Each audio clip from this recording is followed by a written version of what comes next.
Okay,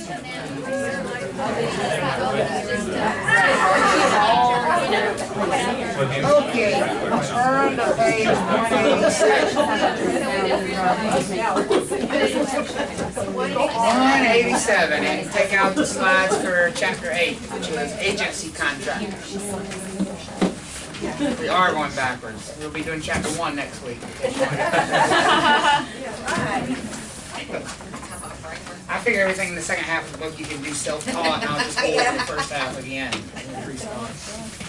Alright, chapter 8, agency contracts. So, taking what we just learned about the basics of contract law and now applying it to a specific type of contract. So the next 2 chapters that we work on, that's kind of going to be our task. We just learned basic contract law. Now we're going to talk about agency contracts, which are the contracts between a firm and its who? Firm and its clients, exactly. And then the next chapter, which will be chapter 10, will be sales contracts. So we'll talk about the specifics of contracts between buyers and sellers. But we're always still kind of applying the same logic that we just talked about. Remember, everything we just talked about in basic contract law applies to these agency contracts. Like, for example, if it's a contract, can one party just walk away without the other party allowing them to? No. Why is it then that I always hear this misconception that I can fire my real estate agent? You can't.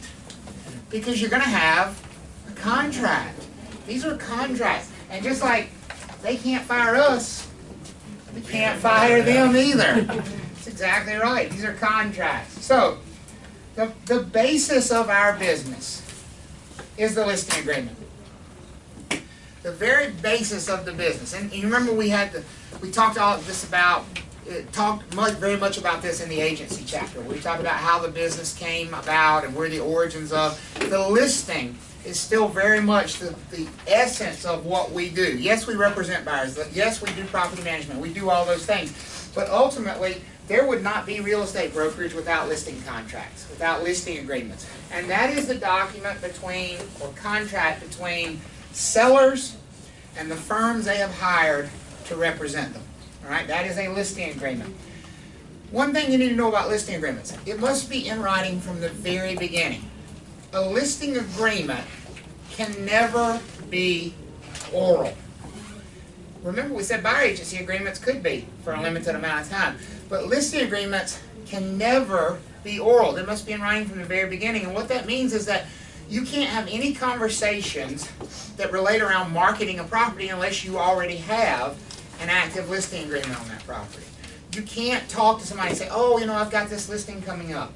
There's no such thing. You either have a listing or you don't. Does that make sense for everybody? Okay?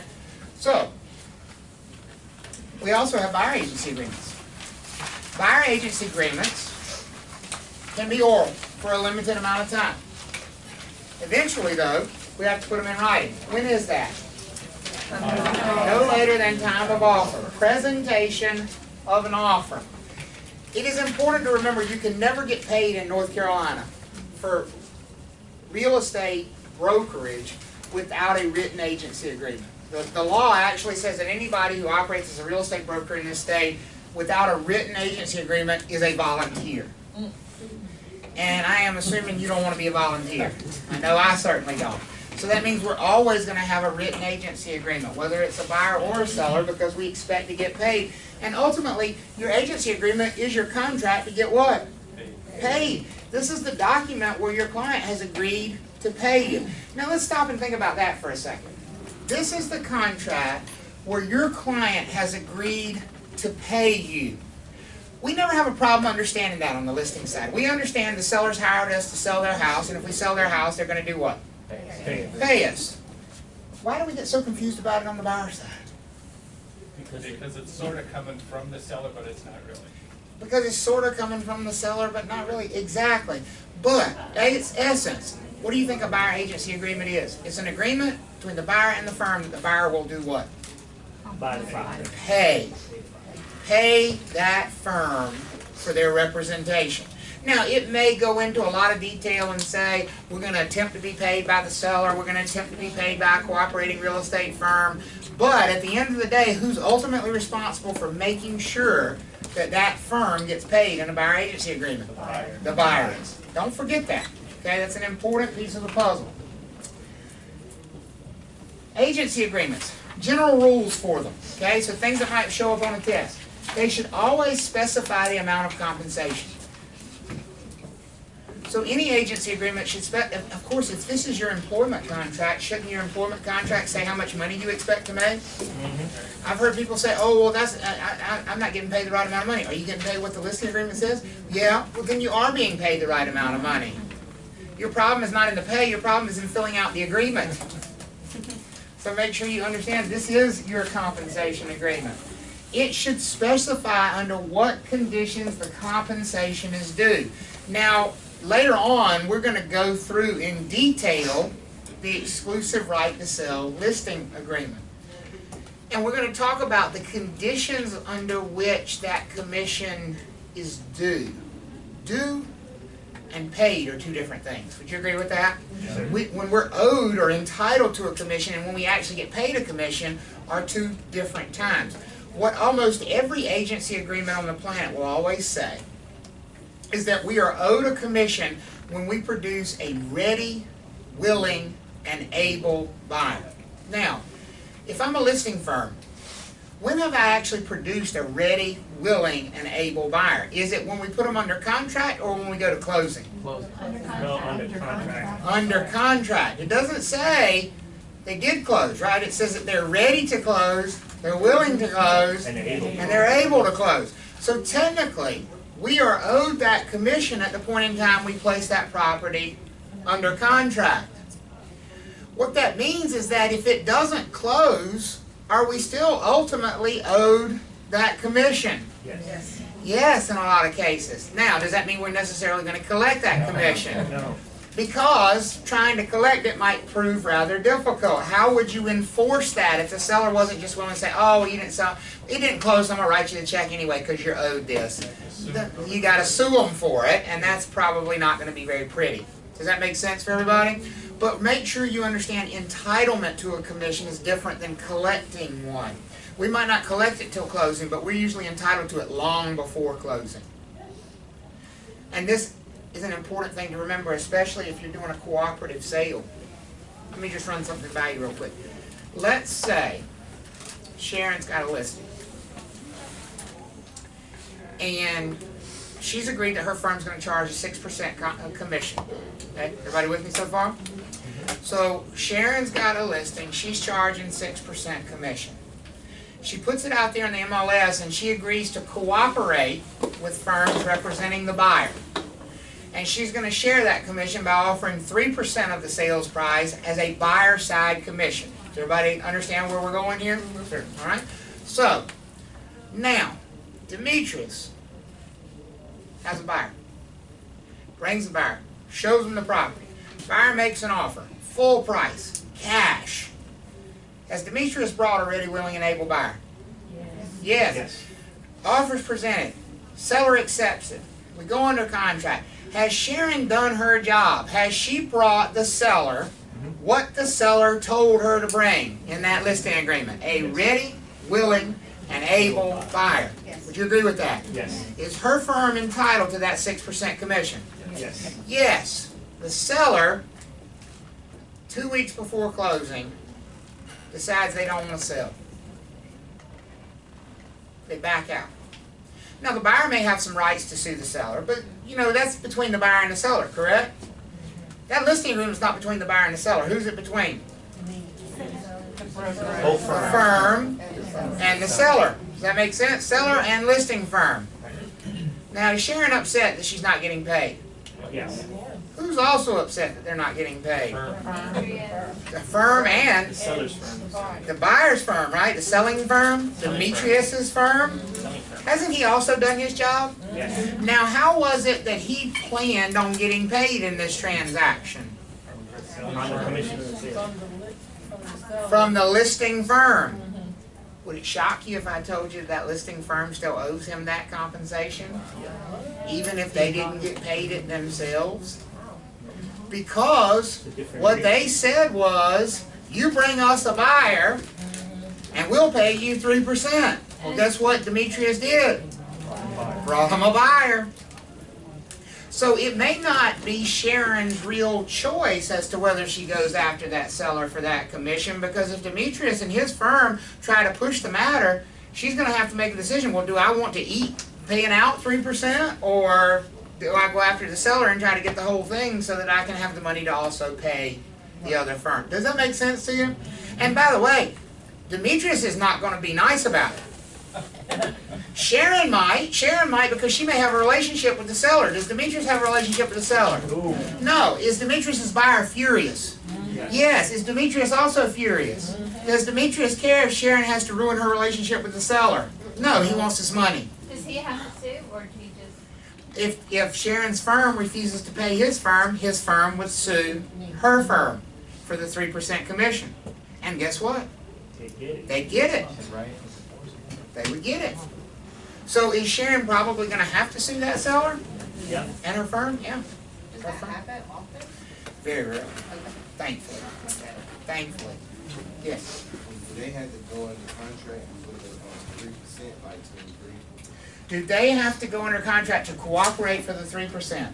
Fantastic question. The answer is yes, if you expect them to pay you, right? Mm-hmm. So, let's talk about a multiple listing service. If we're both members of the same MLS, we have agreed to cooperate with each other. We are bound by that agreement. So they do have a contract with one another. Now, what if they're both not members of the same MLS? Should they get that in writing ahead of time? If Demetrius is not a member of Sharon's MLS and brings that offer, should he get some sort of a compensation agreement in writing before he presents that offer? Yes. Yes, if he expects to get paid. But if they're members of the same MLS, see, that's one of the benefits of being in the same MLS with somebody. You know, for example, if I go out showing houses this afternoon, and I show 5 houses that are in our MLS, and I write an offer on one of them, I am assured that I'm going to be paid compensation by them because we are all members of that same community, and we've all agreed to abide by those same rules. And I won't have to worry about suing if they refuse to pay me. You know who I'll call? I'll call the MLS, and I'll say they didn't pay me. And you know what the MLS is going to do? They'll make them pay, because they'll shut them down. Because they'll call them and they'll say, we're removing your firm from the MLS tomorrow unless you write this check. And what are they going to do? Write the check. So how many MLSs are in there? In one area, there's generally only one. But now there are some overlap on the fringes of areas. You know, for example, if you're listing a property in Mebane, that's Mebane for those of you who don't know. It's just past Elfland on the highway. So I had somebody say that one time.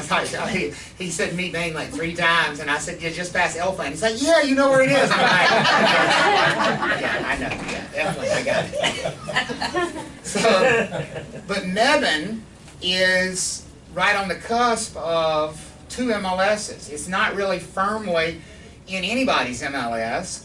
The truth is that if you're in Chapel Hill, you're definitively in Triangle MLS. If you're in Burlington, you're definitively in the Burlington Triad MLS. But Mebane is right there in the middle. So a lot of properties and a lot of brokers that are in Mebane end up having to be members of both because they're kind of jostling that line, you know, so they end up joining both, so that they can list their property in both. Because what you find is if you're listing a house for sale in Mebane, if your buyer's coming from Burlington and you're only a member of Triangle MLS, guess what? They never see it.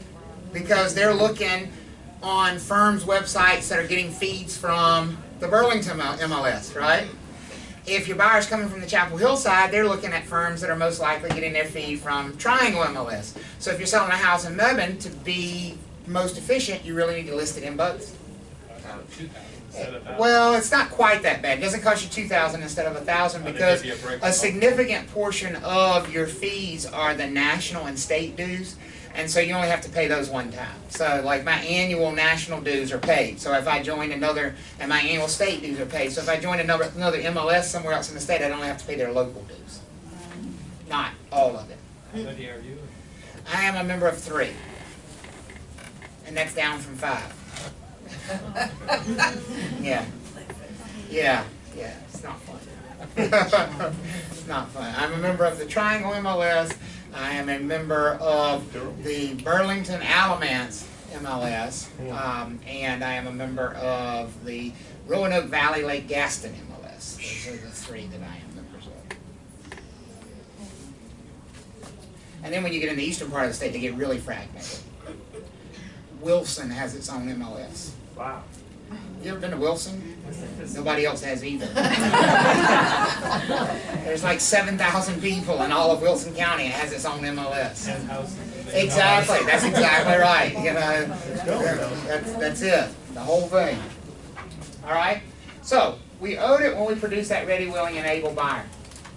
Other stuff about agency agreements. They should always have an expiration date. This is a test item. They love to put this up there. Agency agreements cannot be open-ended. They need an expiration date. It doesn't matter if that expiration date is a day from now, a week from now, 20 years from now. It just needs a definite expiration date. In fact, one of the tools I always coached agents to use, buyer agency is a tough thing. Remember, we can have oral buyer agency agreements. What's the downside to having an oral buyer agency agreement? It's not exclusive, meaning they can date how many firms? As many as they want. Can they just drop you and go to somebody else? Yes. Even if you showed them the property? Yes. So there's a danger to using that oral buyer agency agreement. Well, a lot of buyers are reluctant to commit to a buyer agency agreement, even when they get to the point of wanting to make an offer. Now remember, if they want to make an offer, do we have to have a buyer agency agreement? Absolutely. Here's one of the reasons buyers are reluctant. Agents, brokers, for some reason feel like you have to do this thing for 6 months or a year. Can I make the buyer agency agreement for today? Yes. Sure. Is that likely to make the buyer a lot more calm about signing the thing? If I say, they say, well, listen, I want to put an offer in on this house, and I say, well, we have to do a buyer agency agreement. I understand today's the first day we've looked. You might not be comfortable with a long-term commitment. Let's just do it for this weekend, or let's just do it for today. Is that likely to put them a lot more at ease about signing a buyer agency agreement with you? So remember, it just needs an expiration date. The second one, there should always be a non-discrimination clause on any agency agreement. The Real Estate Commission requires that. North Carolina Real Estate Commission says any agency agreement must always have a non-discrimination clause, which says that brokers will not discriminate on the basis of race, color, religion, national origin, sex, familial status, or handicapping status. I've said that just a few times in my life, if you can't tell. Those also happen to be the 7 protected classes in the Federal Fair Housing Act. That's why that statement has to be there, because we make it clear as brokers that we're never allowed to discriminate on the basis of those 7 classes. And here's what that means for you guys. When you are talking about a residential transaction in this state, or any other state really, because it's a federal law, you can not involve any of those protected classes in a discussion about choosing a property. I've had people say, well, so I can't talk about their kids. Sure, you can talk about their kids. If it's about their kids have soccer practice at 6 o'clock, because that has nothing to do with the house search. Does that make sense? Mm-hmm. But if they say, you know, we would like a good neighborhood for kids, is this a good neighborhood for kids? You cannot engage in that conversation, because familial status means children, and that is a federally protected class of people. So what it means is that those topics are off limits. They're just plain off limits. We're going to talk a lot more about that when we do the fair housing chapter, but it's something to keep in mind. That non-discrimination clause is a big deal. The last one, agency agreement should identify the individual broker signing the agreement, because it's not the broker who's being hired. Who's being hired? The firm. The firm is being hired. So yeah, we need to identify the individual broker who's signing on behalf of the firm. And basically anything you sign like that with a client, always make sure it has your license number on there.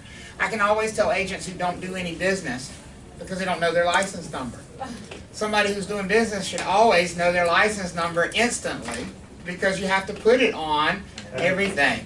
All those documents that you're signing with 249176, I can, you know, I know mine because it's going on a lot of pieces of paper over the years. So you always put your name and license number on everything. Like that Working with Real Estate Agents brochure, remember? Name, license number goes on there. Solicitation laws. So laws affecting how you generate business. Now,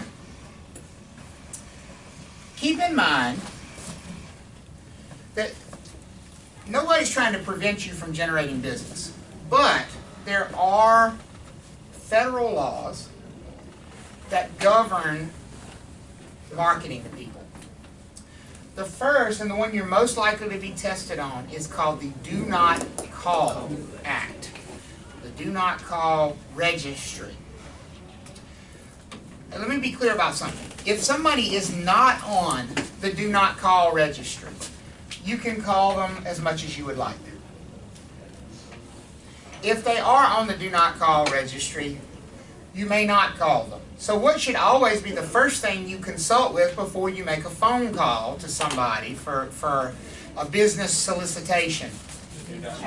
Look at the Do Not Call Registry and see if they're on there. I don't want you to lose the importance of that in this discussion here, because everything else is going to be an exception to the rule. But the rule is, before you call, look at the registry.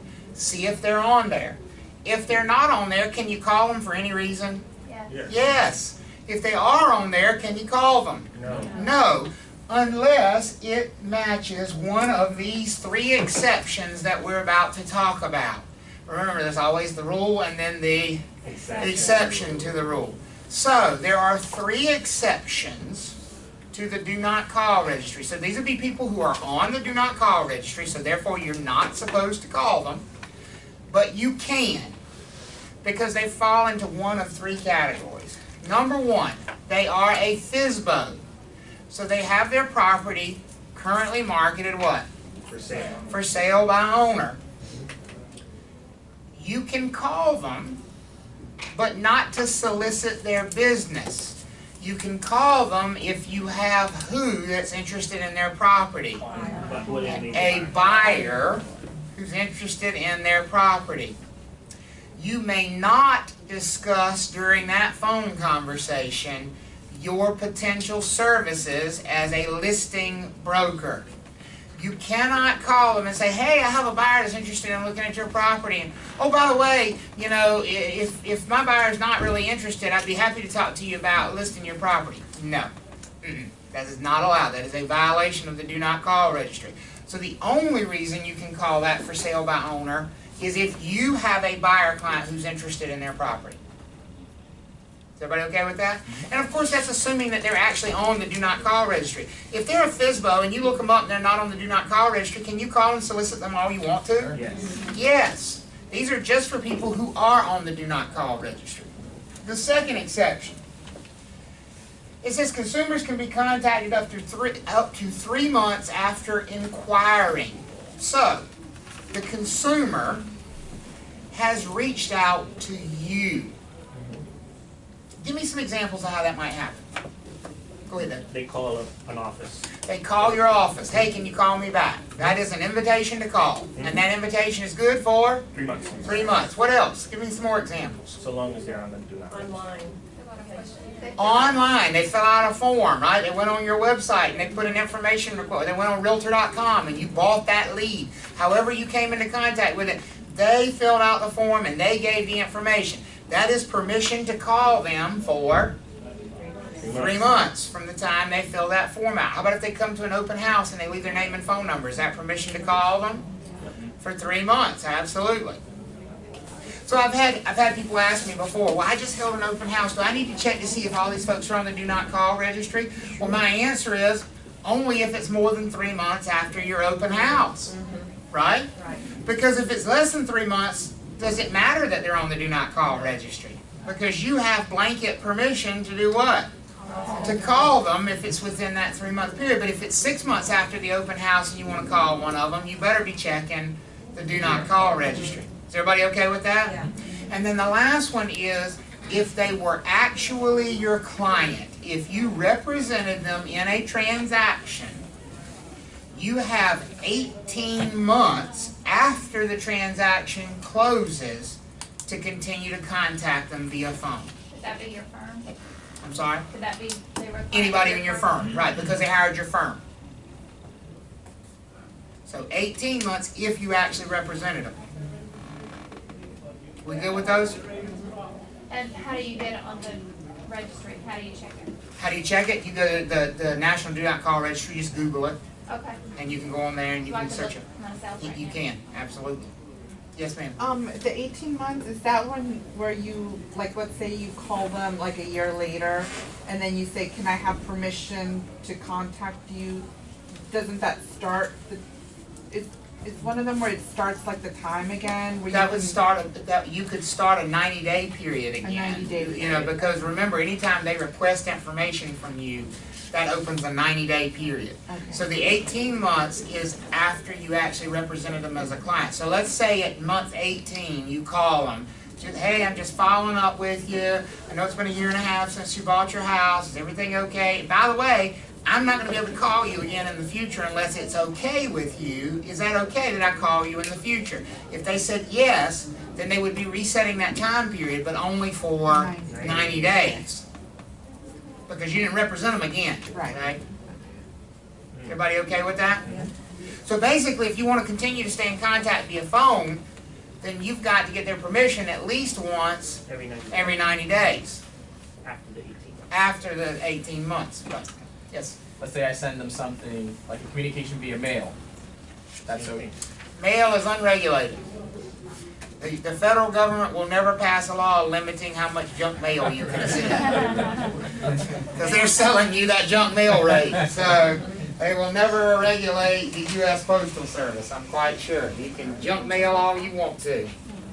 But you cannot junk email. The email. The Canspam Act. Not canned, but canned, okay? Canned spam is another thing that you get in Hawaii a lot, right? You know? The Canspam Act. Did you say you like spam? No, I hate it. Oh, okay. We ate that one summer, the whole summer. Oh, Hurricane Andrew.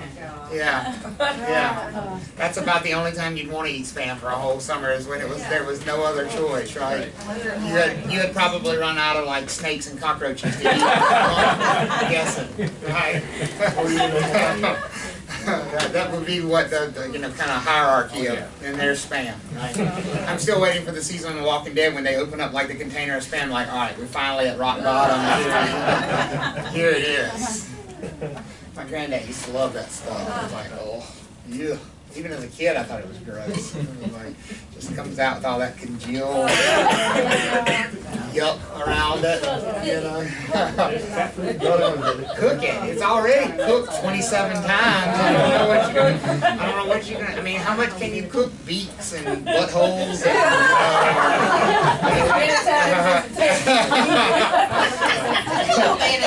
Yeah, exactly. How do we get so far off? So the Canspam Act is an email regulation. You know, we say spam is unsolicited email, right? Now, the Canspam Act is not nearly as strict as the Do Not Call Registry. The Do Not Call Registry, it becomes a responsibility to check to see if they're on it first. Does that make sense? The Canspam Act does not put that responsibility on you. The Canspam Act basically says you can send anybody an email once, but you have to give them the ability to do what? Unsubscribe, opt out. There has to be an opt out button somewhere on there to give them the opportunity to unsubscribe from that mail. Now, in my experience, it does not work, but you have to have the unsubscribe link on there. And this will come into play for you guys especially if you use like Constant Contact or Top Producer or one of these lead management systems, because eventually you'll have a lot of people in your database, and so you may want to set them up on automated emails to send them a birthday message or to send them a, it's been 2 years since you bought your house, congratulations, that sort of thing, to stay in touch with people. Remember, that always has to have an opt-out. You always have to have an unsubscribe link on there if it's any sort of an automated message. Now, if you are actually sending it yourself, you do not have to put an unsubscribe link on it. If you're actually typing them an email, you don't have to do that. But any sort of an automated one. Okay? So there's no way you can set that up where it just automatically takes the people off? when they opt out? Is that the Yes, problem? if you subscribe to like Top Producer or one of those things, when they click unsubscribe, it does delete them from your database. The problem is that most of these companies that do it don't want to. Right. They don't want to actually take you off. So, and nobody really enforces this, unfortunately. But I don't want to be the test case, so I follow it. So, and then the junk fax prevention. I don't even know who would be junking a fax machine anymore. You know, I asked this question one time, and somebody said like, well, you know, the law still exists. I'm like, yeah, I'm sure there's a Pony Express junk act somewhere out there, but we don't talk about it anymore. So I don't. But yes, if you are thinking about, if your new marketing campaign is to send junk faxes, don't do it, because it's against the law. Your dad, so the pharmacies still use faxes. You know, pharmacies and hospitals still use them because it's a more secure way to send medical records than email is. So yeah, there are some industries that still use them, but we're not one of them. The funniest thing is, I was teaching a class a few years ago, but technology class, and I had two older ladies in the class, and they were both talking about they still use their fax. And I said, oh, really?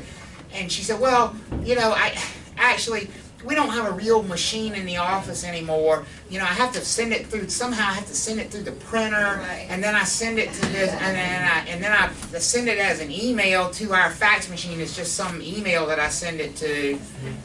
I'm like, you're using an e-fax. Like, in other words, you're scanning it as a PDF, and then you're attaching. She didn't understand that process. Here was the great thing. Lady on the other side of the room, who she had been faxing with, was also using an e-fax. She didn't have a real fax machine either. So here's what's happening. You got one person scanning it as a PDF, right? Sending it as an e-fax to another e-fax, which is not a real fax machine. So it's getting this fax, converting that into a PDF, and then sending it to her email. I said, you do know you can just email each other in a PDF, right? It was like earth-shattering for them. And I still remember the reaction. And so when that commercial a couple years came out with the older women, and they're doing the Facebook wall into the wall with all of it, and the one lady walks in and goes, that's not how this works. That's not how any of this works. I always think about the two of them. I always think about them. Okay? But not much faxing going on anymore. This is an interesting law that you should be aware of. We talk about referral fees in this business, right? Referral fees are a great potential source of revenue. It especially allows you to earn commissions in states where you are not licensed. That's one of the biggest advantages of a referral fee. If you have a buyer or seller in another state where you don't have a real estate license, you can't represent them in that state, but you can do what? You can refer them to a licensed broker in that state and be paid a referral fee. Is everybody with me? They can do that here as well. Brokers who have licenses in other states can, of course, refer you business, and you can pay them a referral fee for that business. Here's the catch, though. We have a very strict rule about how this is done. If you are paying a broker out of state a referral fee, they cannot enter the boundary of this state for any reason from the time they send you the referral to the time you pay the referral fee. They can't come in here and buy gas. They can't drive through on the way to South Carolina. They can't change planes at RDU. They cannot enter this state while that transaction is going on, because what the Real Estate Commission says about that is they're being paid commission. They're in the state of North Carolina. They should have what kind of a license? A North Carolina license. So if an out-of-state broker gives you a referral, what do you have to tell them when you're on the phone with them? Don't come here. Cancel the vacation. You're not coming here until this closes. Now, here's why that's important for you to know. The North Carolina Real Estate Commission has no jurisdiction over people licensed in other states. Who do they have jurisdiction over? Us. Who are they going to discipline if this referral fee gets paid and that person came into the state during that time period? The North Carolina broker. So you have to make sure. Now, I've heard people say, how do they police this? Well, obviously they can't, right? But here's where you're going to run into the rub of it, because this kind of thing does happen. Suppose I get a phone call from a broker in Virginia Beach. And let's say she saw my videos on YouTube, and so she knows I work in Raleigh, and she's like, oh, my sister's moving to Raleigh, I should call him, it would be really cool to have him represent my sister. I get referrals from stuff like that, right? So she calls me, and I'm sure I'll be glad to pay a referral fee. I'll give you a 25% referral fee, no problem.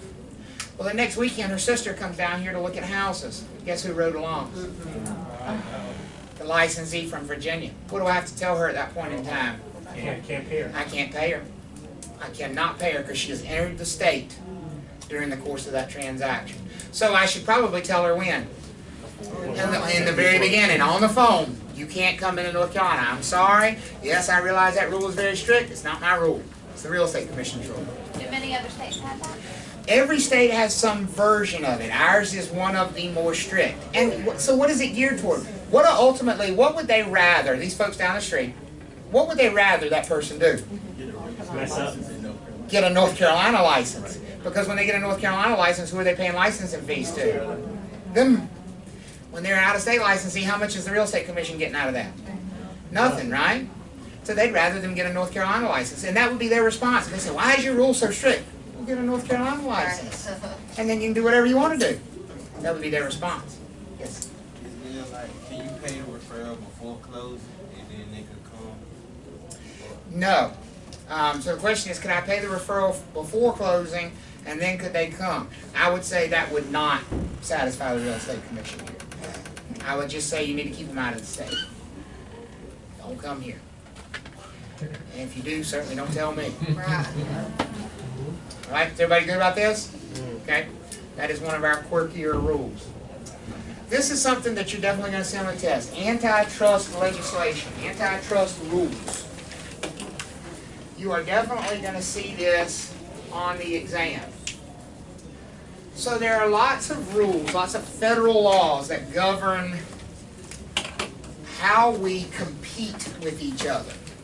And compete is a major word there, because we're supposed to be doing what? Competing, according to the federal government. We are supposed to be competing. We're never supposed to, the other word that's so popular right now, collude with each other. We should not collude with each other about what we charge. We're supposed to charge what we charge. So, things that are not allowed. When you're asked what you're going to charge somebody in a transaction, you can never address it by saying, oh, well, everybody else is going to charge 6%, but we'll charge 5%. Or the normal rate is 6%, but we'll charge 5%. Or most firms will charge you 5%, but we'll do it for 4.5%. What have I done in every single one of those things? I've made a comparison to what? Others. That's the key here. Don't ever do that. When somebody asks what you're going to charge, what's your answer? This is what we charge. I charge 5%. My firm charges 6%. We charge 4%. Whatever that number is, it's what you and your firm charge. Don't draw comparisons between yourself and other real estate firms. That's a no-no. But you could make a comparison, just normally I'll charge 4, in this case I'll do 3. You can make a comparison to yourself. Right. Yes. Not that you want to, but... Right. You can make a comparison to yourself. My normal rate is 6%, but I'll do this one for 5% for this reason. That's okay. It's the comparison to others that's a problem. Okay? That's fine. That would be all right. So just make sure you're not making comparison to others in statements about what you charge. That's a big antitrust violation. All right? So on a test, that's what you're always looking for, is any sort of comparison statement to other firms and what they charge. You're not going to be allowed. Commissions are always negotiable.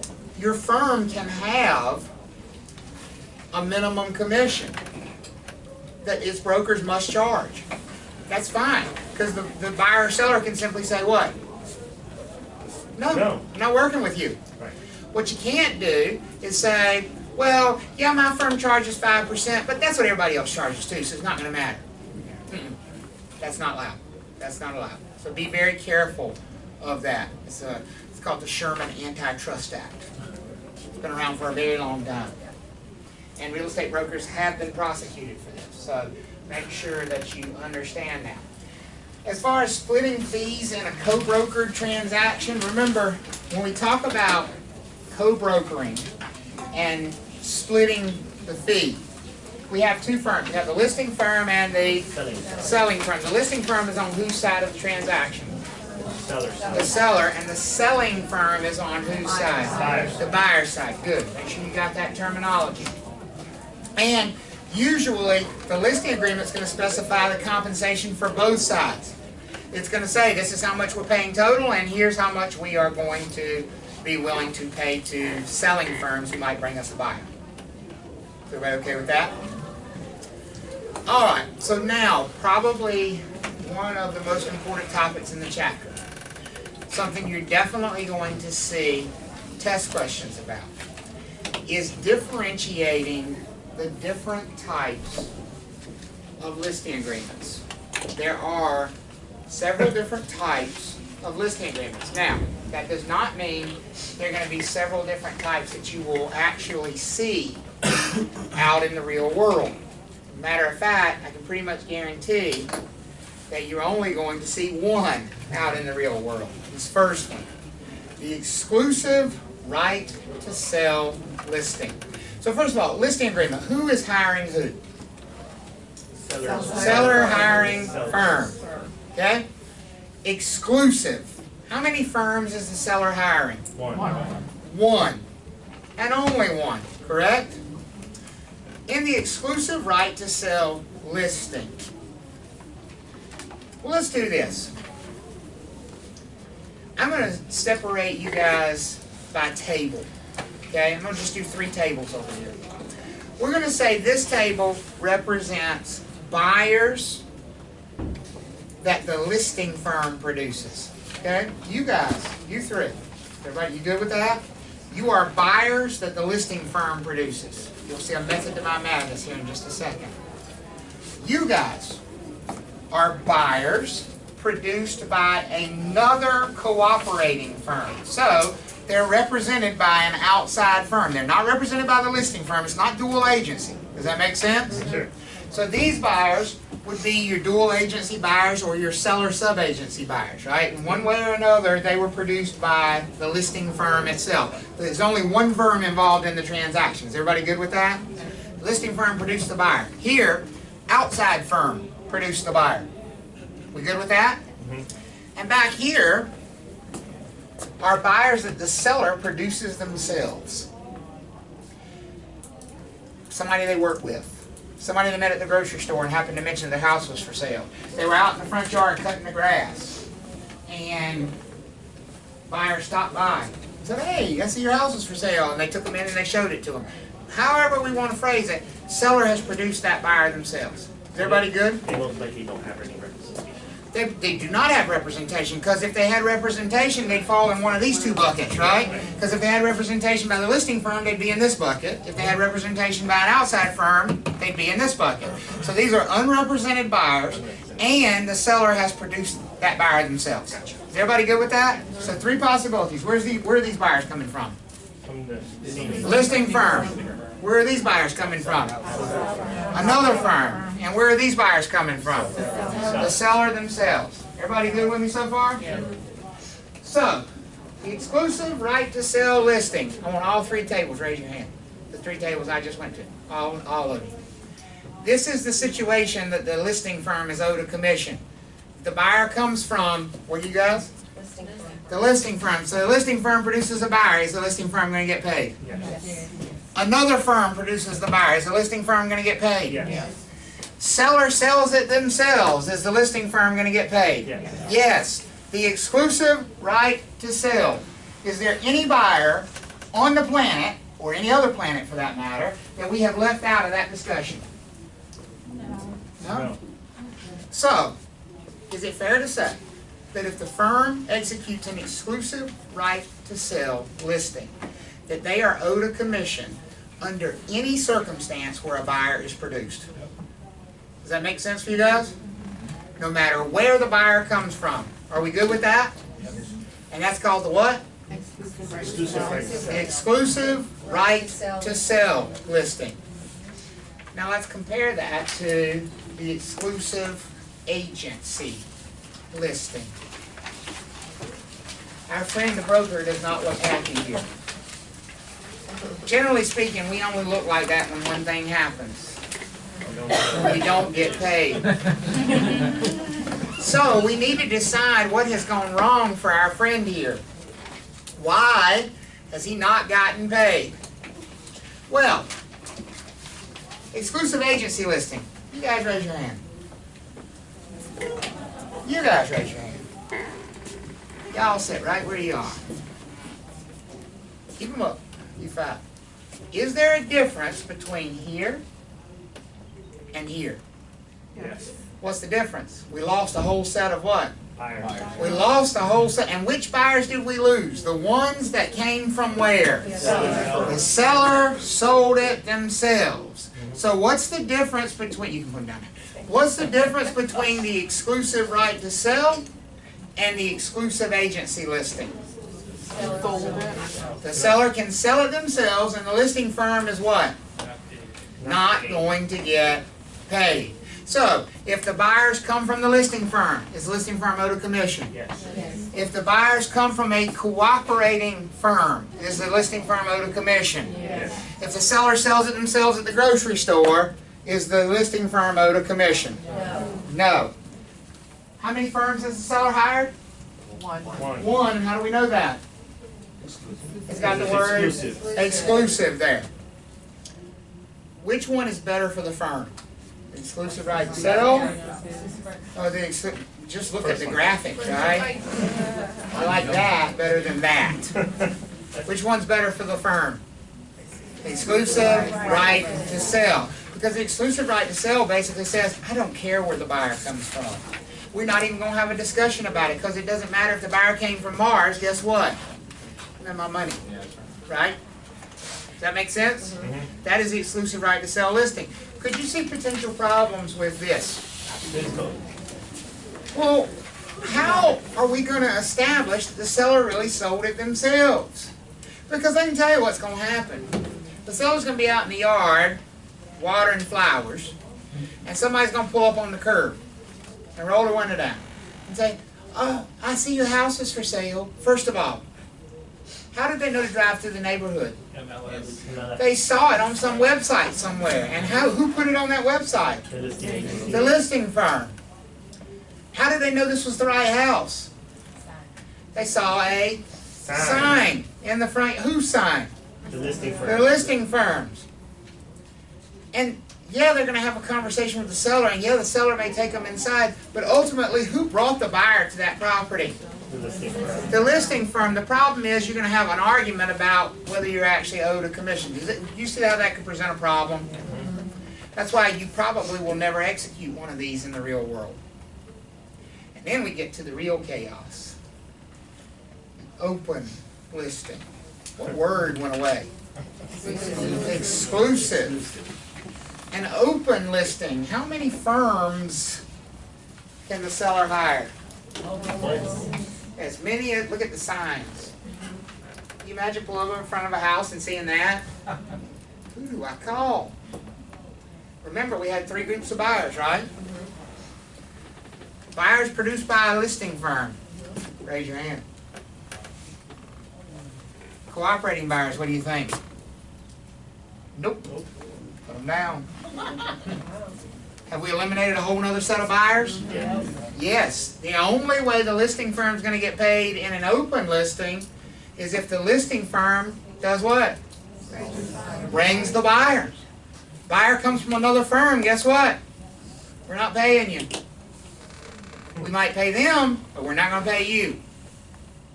Seller sells it themselves, guess what? We're not paying you. So do most firms refuse to do open listing? Most firms, if you said to them, hey, I'd like to do an open listing, would say, hey, you're going to work somewhere else tomorrow because we've never heard of that and we don't even want to talk about what it is. Taboo. I've never seen one. I do know that these actually exist. Well, I've never seen one used, but I do know they exist. I had my house for sale by owner, and then I listed it. They said, give me a list of everybody you showed it to, and if they buy it, Right.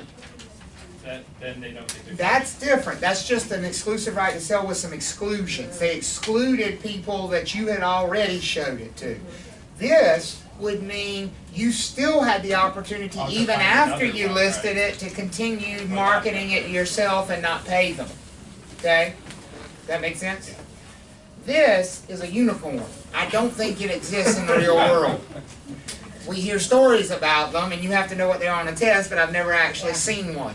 It exists in Singapore. Does it? I mean, you go online and you'll see the same property listed by like 5 different agencies, Mhm. and there'll be different prices. Oh my And gosh. it's so confusing. Yeah, It's so I'm sure. weird. And they'll have, and some of them will even be so lazy they'll share the exact same photographs. Right. And so you're like, well, I just saw this one. Now I'm seeing it here, but it's 2 different prices. Yeah, right. That would drive me crazy. Yeah. So yeah, this is chaos right here. This is chaos. The key here is this is non-exclusive. So that means there's no limitation to how many firms that the seller could hire. Everybody okay with that? Yep. Can you differentiate those 3 on a test? Okay. Can you go home and watch the Super Bowl? I think you can. All right. So that is not, obviously does not finish chapter 8. We will finish it next week. If you have not already read it, make sure you do. Also read chapter 10. So we'll do chapters 8 and 10.